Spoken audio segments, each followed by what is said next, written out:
Les retraités reconvertis dans les activités agro-pastorales sont nombreux en zone rurale. Dans la préfecture de Kloto, à environ 150 km de la capitale togolaise, beaucoup pratiquent l'agriculture et l'élevage. Tous les matins, la famille Ankou donne à brouter à ses petits ruminants. Retraité depuis 10 ans, le chef de famille perçoit 80 000 francs CFA de pension pour avoir fait 30 années dans l'enseignement.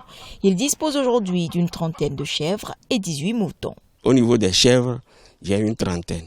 Mais au niveau des moutons, c'est 18. Nous les vendons surtout en temps de Ramadan, les moutons. Je les élève aussi également pour nos besoins en chair. Après ma retraite, ma pension est très maigre. Mais je ne peux pas rester les bras croisés. Alors je fais l'élevage et le jardinage pour améliorer nos conditions de vie et venir à bout de mes derniers enfants qui sont en études. Togui Satro II est le chef du village de Kumakonda. Aujourd'hui, à la retraite, il a développé une pépinière de cacao. Les gens nous commandent des plants de cacao. Souvent, ce sont les Ghanéens qui exigent que ces plants atteignent une maturité de 3 ans.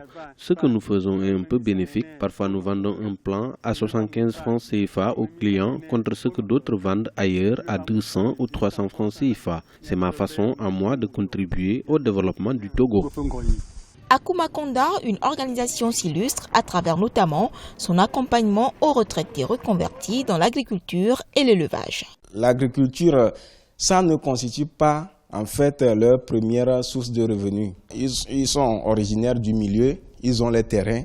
Donc pour ne pas être à la maison et vivre uniquement de leur pension de retraite, donc ils prennent une partie pour financer l'agriculture et payer les manœuvres. Selon le centre qui exerce dans la localité depuis 2010, 75% des retraités préfèrent pratiquer l'élevage et ils s'en sortent mieux. Aujourd'hui, grâce à ces activités, leurs conditions de vie se sont nettement améliorées.